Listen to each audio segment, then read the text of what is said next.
Is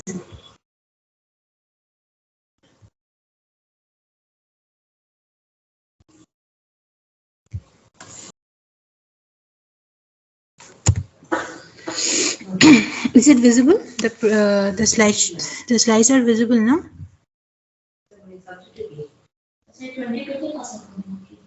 Slides is visible now. Yes, ma'am. Okay. So the previous class we have just discussed about what is artificial intelligence and what are the applications, different applications artificial intelligence actually holds, and the various programming language that is being used to represent the artificial intelligence, and what is the difference between machine learning, artificial intelligence, and deep learning.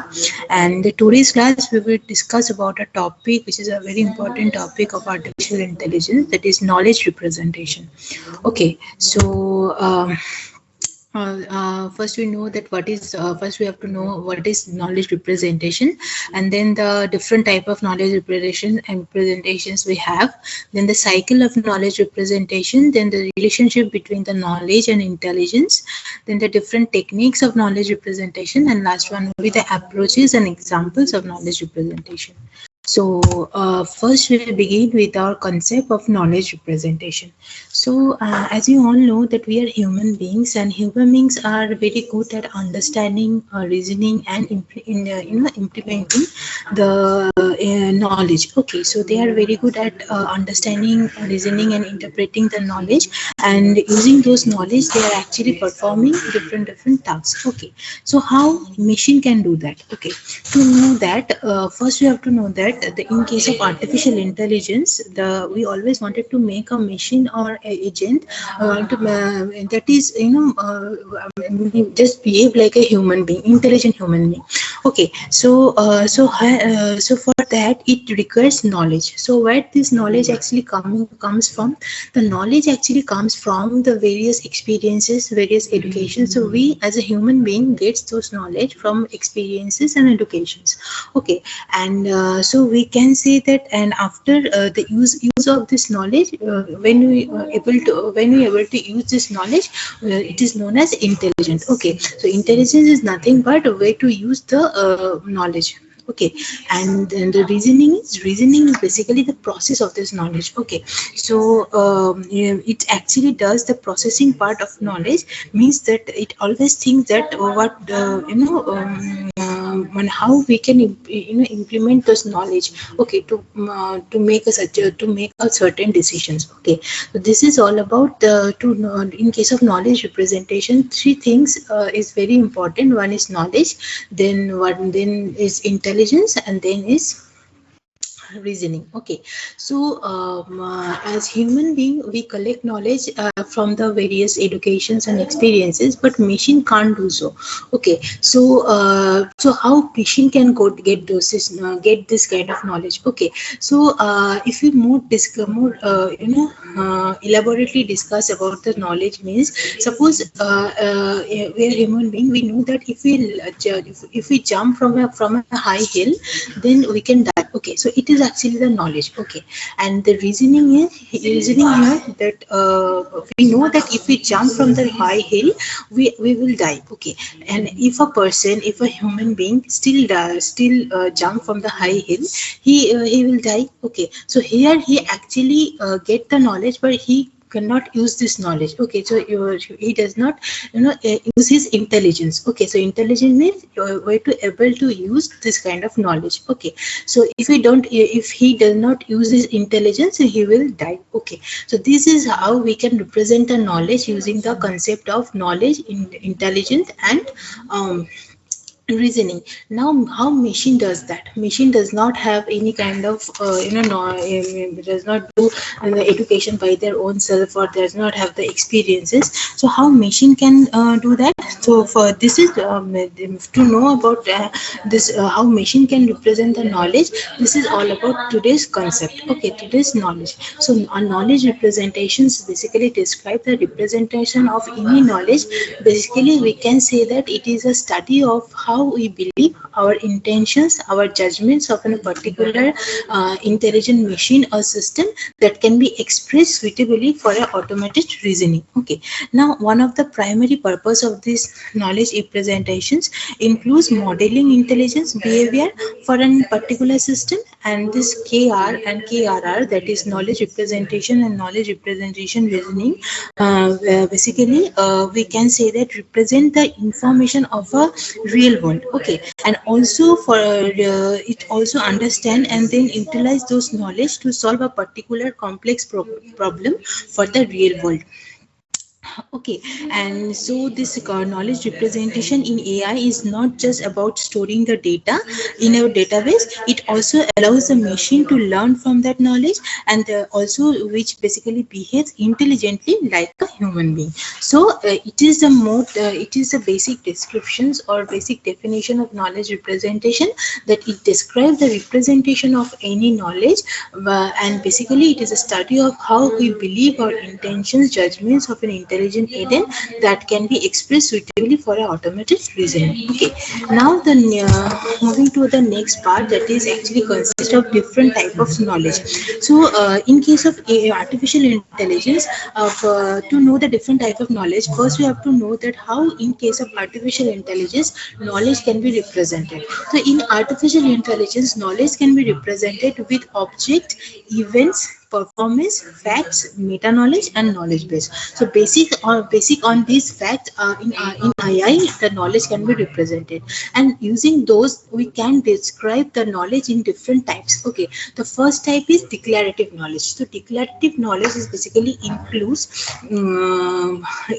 the various concepts, various facts, various objects that express in a declarative sentences. Okay. And the structural knowledge is nothing but it is basically the basic problem solving knowledge that describe the relationship between the concept and object. And procedural knowledge is basically those knowledge which getting some idea that how we can based on some procedural strategy, how we can solve a particular problem. So procedural knowledge is basically gives the idea about a problem solving purpose, which includes various strategies and procedures. Okay.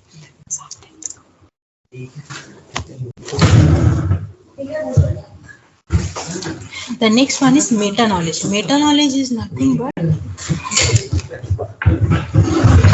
next one is meta knowledge. Meta knowledge is nothing but we can say it is defined as the knowledge about other types. That means it is basically the collection of other type of knowledge as well.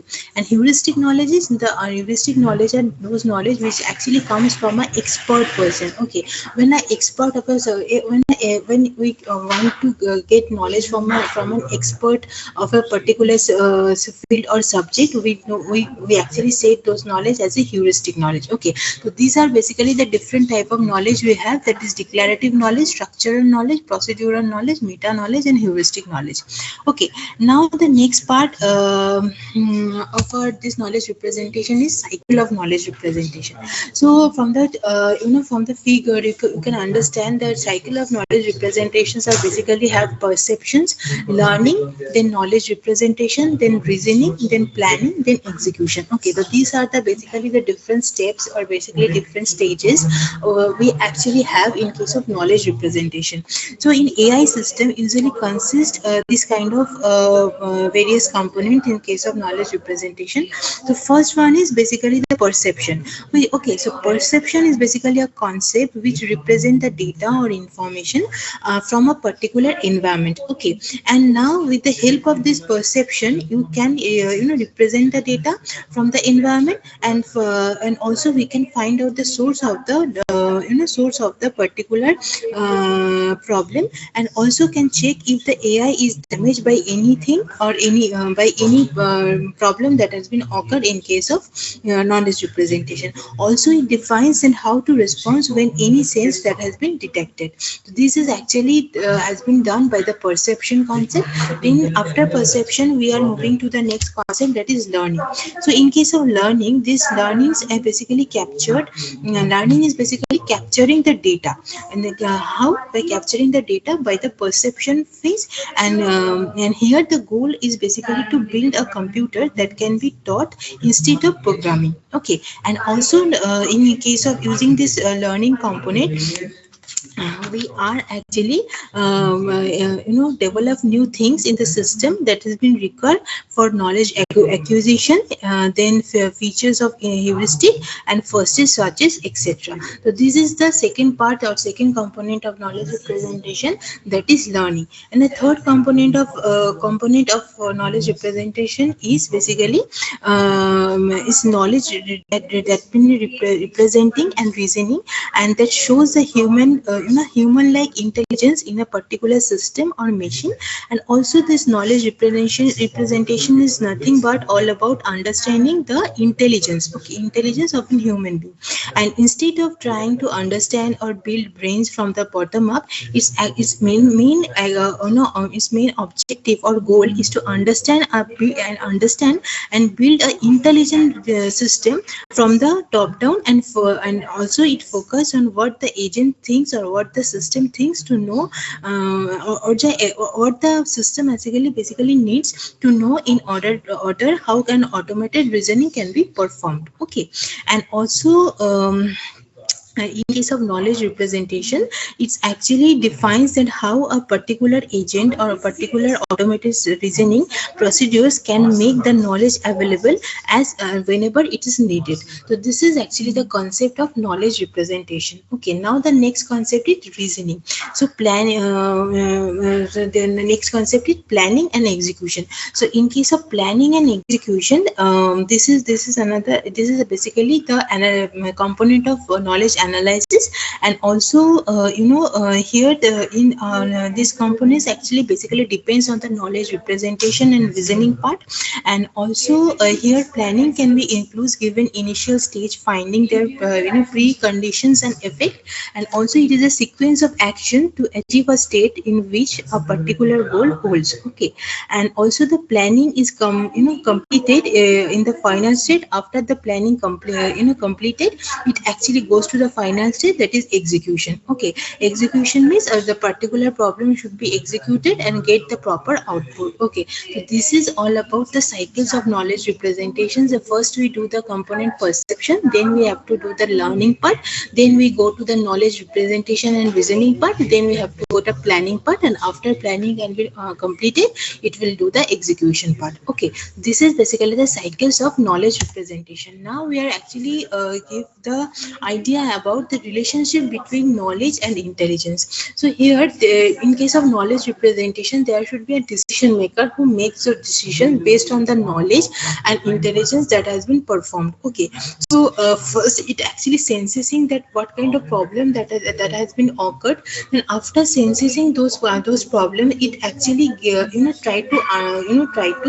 get the knowledge that how we can solve the problem. Okay, and after getting the knowledge of the particular problem, he actually applying his intelligence and take the proper necessary action or to solving the problem. Okay, so in case of knowledge representation, the relationship between knowledge and intelligence will always make sure the decision maker who actually first sensing the knowledge. After sensing the knowledge, he actually try to collect all the information that how the problem can be solved, and after getting the all those kind of knowledge, it actually takes proper necessary actions or necessary doing the correct thing for solving the problem and get the desired output. Okay, this is actually the representation, or we can say the relationship between the knowledge and intelligence in case of system. Now the various techniques we use in knowledge representation. So in case of knowledge representation, we have logical representation, semantic neural networks, production rules, frame representation. So these are the four different techniques of knowledge representation. We will talk about the brief about only the definition part and what are the advantage and disadvantages of this knowledge representation techniques in today's class. And from the next class, we will talk about detail in the each and every knowledge representation technique. So first one is logical First technique is logical representation. So talking about the first one, logical representation is basically a language with some which basically defines some rules which deal with the proposition and also has no ambiguity in representation. Okay, and in case of logical representation, in case of logical representation, it represent a conclusion based variables conditions, and also plays some of the important communication rules. Also conceal some pre-defined syntax and semantics which support the sounds, which support the which actually helping to writing a program, and also the sentences translate into syntax and semantics. So first, in case of logical representation, it's basically define the rules. It's basically define rules we deal with the proposition and has no ambiguity in representation. So this logical representation is basically we use in case of programming, and in case of any programming, we must know that the syntax should be correct. So what is the difference between syntax and semantics? So first, to know the difference between syntax and semantics, first we have to know that I have to get the idea about what is syntax and what is semantics. So semantics means if we write a language, write a word, suppose I write a sentence, if the sentence is grammatically correct. Okay, so it is in case of semantics, it checks that if the sentence is grammatically correct or not. Okay, suppose I am writing a sentence. Suppose a syntax means if we're writing a sentence, if the sentence is correctly written. Okay, so then if the sentence is grammatically correct, then we actually say that it is a syntax. Okay, but if the sentence at basically gives some meaning, if it does not have any meaning, so that means we can't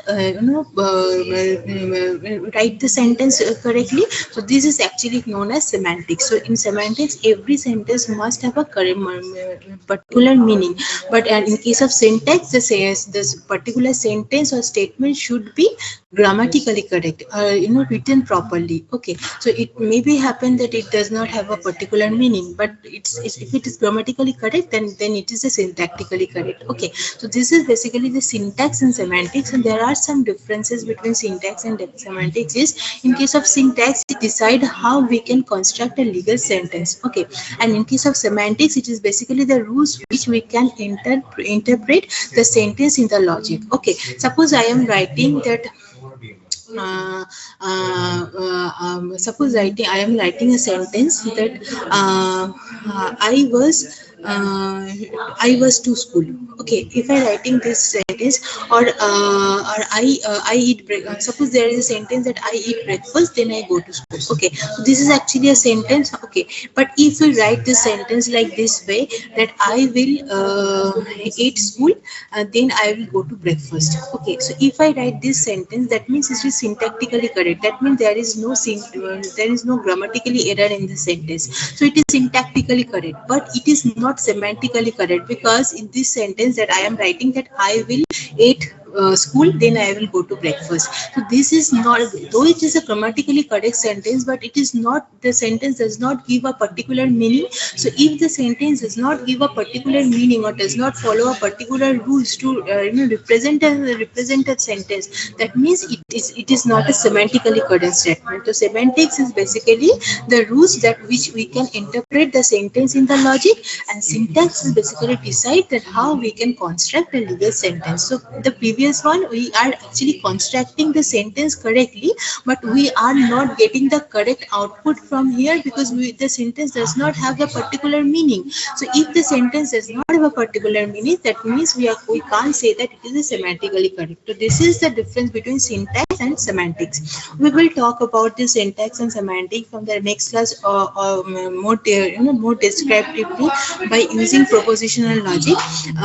When we talk about the propositional logic, now there is another difference between syntax and semantics. Is in case of syntax, it determines which symbol we can use in knowledge representation and how to react the particular symbol. Okay, this is about syntax, and semantics means it actually assign a meaning to each of this sentence. Okay, so this is basically the difference between syntax and semantics. Syntax is basically give the idea about how we can construct a sentence, and semantics is basically putting the meaning of the sentence by giving a particular rules. Okay, so this is about the difference between syntax and semantics, which is basically an important part of logical representation.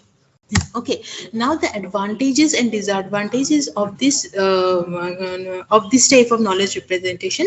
This is logical representation, that it helps to perform logical reasoning, and also the representation is also the basis of the programming languages. Okay, and the next one is disadvantages. Disadvantages mean it have some restrictions and are challenging to work with, and these techniques may not be very efficient. The disadvantage means when we talk about this in the later part, this logical representation, logical knowledge representation, we actually use this kind of logical representation of those sentences where we can get the output between 0 and 1. Okay, suppose if I write a question, or if I write a sentence, if the sentence or if the sentence always gives a either true or false value, okay, okay, either 0 and 1 value, either true, either the sentence will be true or the sentence will be false. If the output comes this way, then we can use this in case of logical representation. But if the sentence actually gives the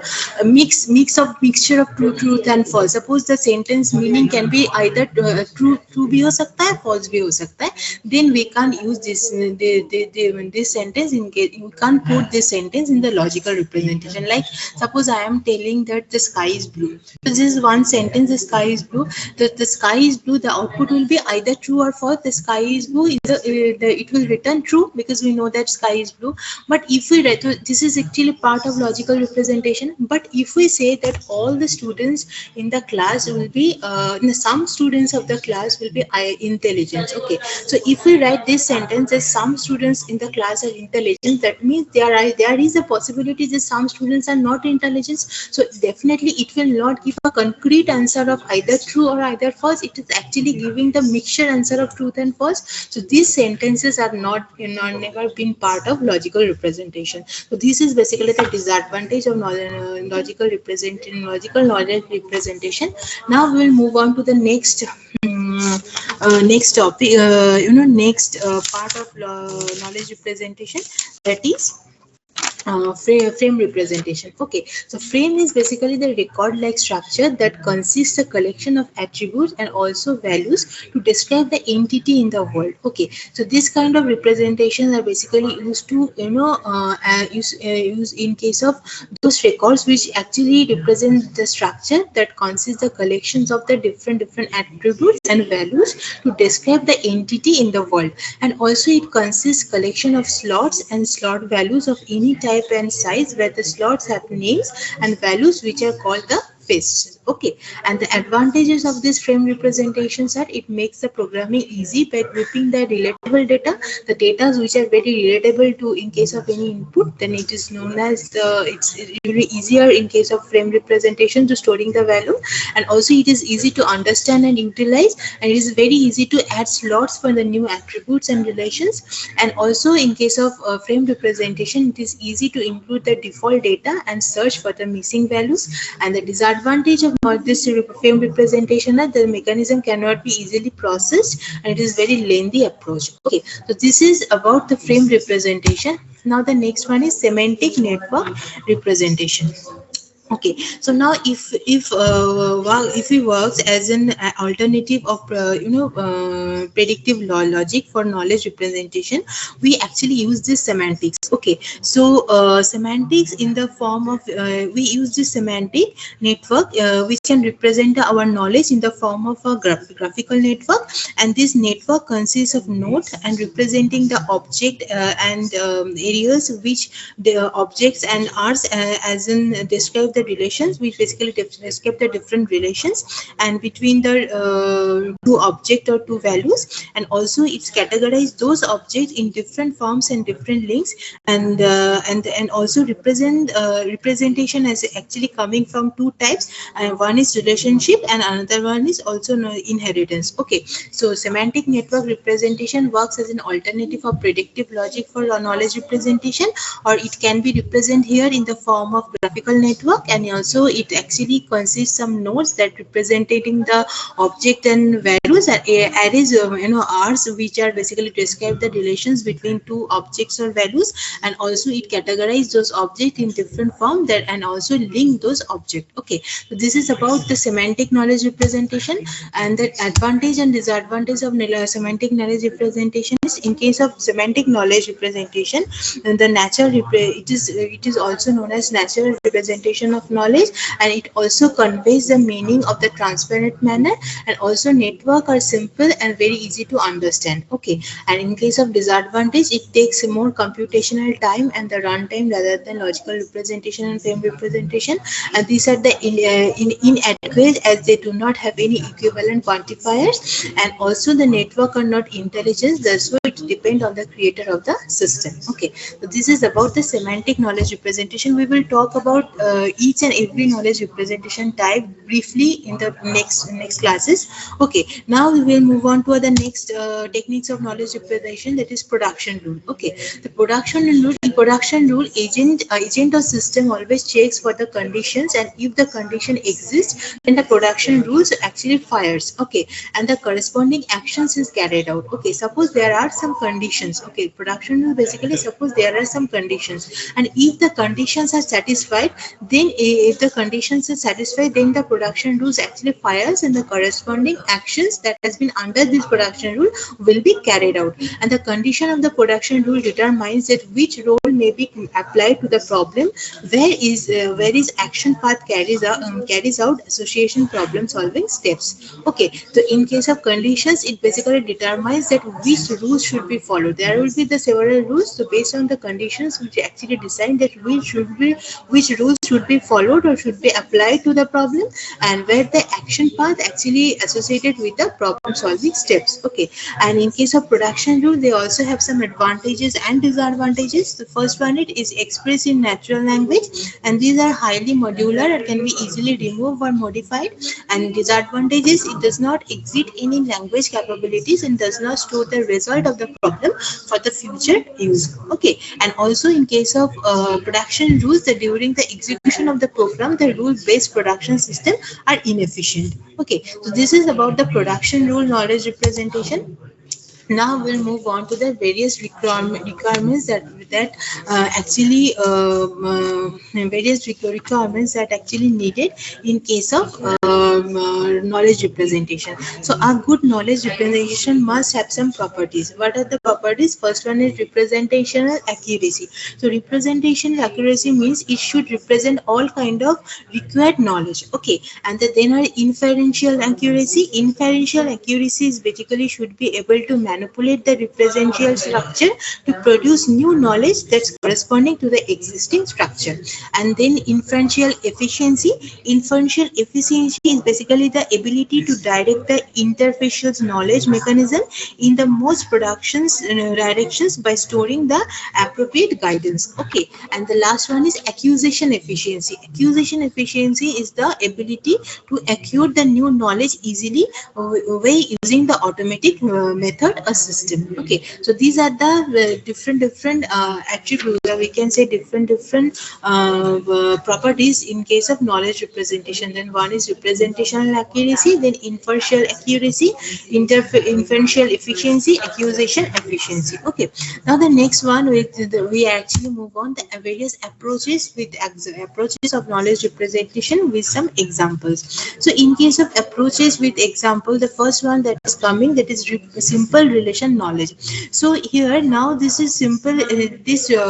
Simple relation knowledge is basically the simple way of storing the data or facts which uses the relationship method that have all the facts for the set of the object and also set out the systematically in each and every column.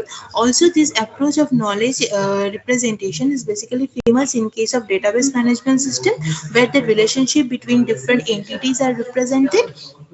And also if we take an example, suppose there is three attributes: name, three columns, that is name, age and student ID. And in case of this we have the different names along with their age and their student ID.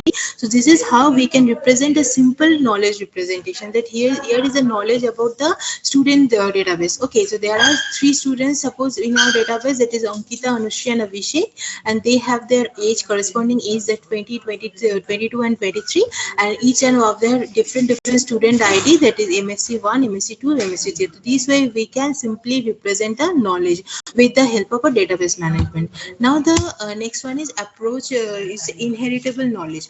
So inheritable knowledge is basically that all the data must be stored into a hierarchy of class, and that should be arranged in a generalized form or hierarchical manner. Also, this approach contains the a hierarchical heuristic knowledge platform which shows the relationship between the instance and classes, and it is also called the instance relationship. Now in this approach, objects and values are represented in a box of notes, and we can give an example like suppose there are two player, one is Danny and Peter. So Danny and Peter are Danny and Peter are two different players, and who plays two different games, such as one plays cricket, the Danny plays cricket, and the Peter plays football. Okay, so they both are known as a player, and the both player for the they are both are under 19 team. Okay, so they both are basically player and they both are under 19 team. So it is a easier relationship that this Danny and Peter are basically instance of the cricket, and Danny is instance of cricket and Peter is instance of football. And this cricketer and this footballer both is basically a player. So between player and cricketer there will be a easier relationship, and both the players are coming under 19 team. There also we represent the easier relationship. So as I told you in the earlier types of knowledge representation, that in case of semantic network representation, we have two different network representation. One is EZ relationship and instance relationship. So this way we actually inherit the knowledge by using that EZ relationship and instance. The Danny and Peter, two instance of cricket and football, and this cricket and footballer are both coming under player. So there is a EZ relationship, and both the players are coming under 19. So there is also a easy relationship. So this way we can inheritable. This way we can representing the inheritable knowledge. Okay. Now the another approach is inferential knowledge. So inferential knowledge basically represent the form of formal logic. Plus it can be used to derive more facts. Also it guarantees the correctness. So here we can say that suppose there is two statements. One is Dhoni is a cricketer and all the cricketer is athlete. So there are basically two sentence. One is Dhoni is a cricketer, and the next sentence is all the cricketers is athlete. So we can understand the represent this cricketer that this criteria that Dhoni and it basically gives the relationship between Dhoni and cricketer. That means there is Dhoni. If Dhoni is cricketer and every cricketer are athletes. So here we are checking out the relationship between Dhoni, cricketer and athlete, and also this helps you to guarantee the correctness of the relationship. That Dhoni is a cricketer, Dhoni is basically a cricketer, but all the cricketers are basically athletes. Okay, so we can representing here that the relationship between Dhoni, cricketer and athlete by using the inferential knowledge. So this way we can represent the different knowledge representation by using three techniques. One is simple relationship knowledge. We are basically using the database management system. We are doing that. Then inheritable knowledge representation, which where we are actually using the semantic knowledge representation part using two methods. One is easy and instance. The last one is inferential knowledge, which actually basically the form of formal logic, plus it can be used to derive more facts, and it also used to correctness of relationship. It's actually showing the relationship between Dhoni, cricketer and athlete. So this is all about today's class, and the next class we will talk about the propositional logic in artificial intelligence, which is actually the very important topic, which is actually comes under the logical representation of logical knowledge representation. So this is all about today's class. Do you have any query? You can ask. Students, do you have any query? You can ask. Only 8 students are present today. Where are the other students?